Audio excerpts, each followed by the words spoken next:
Hello friends, எல்லாரும் எப்படி இருக்கீங்க? நல்லா இருக்கீங்களா? நாம இந்த வீடியோல ஜிபே, ஃபோன்பே, பேடிஎம் போன்ற யூபிஐ ஐடிஸை யூஸ் பண்ணி பேமெண்ட் ப்ராசஸ் பண்ற யூசருக்கு யூஸ்ஃபுல்லான ஒரு இன்ஃபர்மேஷனை பார்க்க போறோம். அதுக்கு முன்னாடி நம்ம சேனலை ஃபர்ஸ்ட் டைம் பார்க்குறவங்க சப்ஸ்கிரைப் பண்ணி சப்போர்ட் பண்ணுங்க. வீடியோ பிடிச்சிருந்தா லைக் பண்ணுங்க, ஷேர் பண்ணுங்க, உங்களுடைய கமெண்ட் செக்ஷன்ல சொல்லுங்க. வாங்க வீடியோக்குள்ள போகலாம். என்பிசிஐ, அதாவது national payment corporation of India, ஒரு அனௌன்ஸ்மெண்ட் கொடுத்திருக்காங்க. யூபிஐ ஐடி பேமெண்ட் ப்ராசஸிங் சம்பந்தமா நாம எல்லாருமே நம்முடைய பேமெண்ட் ப்ராசஸிங்க்கு யூபிஐ ஐடியா நம்முடைய மொபைல் நம்பர்ஸை யூஸ் பண்ணிட்டு இருக்கோம். அந்த மொபைல் நம்பர் ஒரு பேங்க் அக்கௌண்டோட லிங்க் ஆயிருக்கும். அந்த நம்பர்ஸை ரிமூவ் பண்ண போறோம்னு சொல்லியிருக்காங்க. என்பிசிஐ யூபிஐ ஆப்ஸ் ப்ரொவைடரையும் பேங்கையும் at least weekly once inactive mobile நம்பர்ஸை கண்டுபிடிச்சு ரிமூவ் பண்ண சொல்லியிருக்காங்க.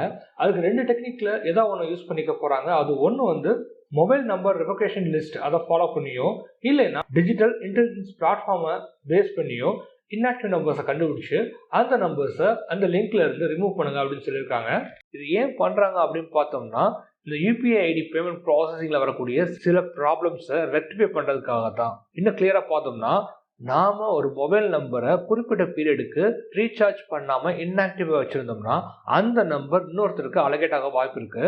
அப்படி அலகேட் பண்ண அந்த நம்பரை அவங்க இன்னொரு அக்கௌண்ட்டோட லிங்க் பண்ணக்கூடிய பாசிபிலிட்டி இருக்கு. இந்த மாதிரி சிச்சுவேஷன்ஸ்ல இந்த யூபிஐ ஐடி யூஸ் பண்ணி பேமெண்ட் ப்ராசஸ் பண்ணும்போது வரக்கூடிய ப்ராப்ளம்ஸை ரெக்டிஃபை பண்றதுக்காக தான் இந்த இன்ஆக்டிவ் நம்பர்ஸ் எல்லாத்தையும் அந்த பேங்க் அக்கௌண்ட்டோட லிங்க்ல இருந்து ரிமூவ் பண்ண போறோம் அப்படின்னு சொல்லியிருக்காங்க.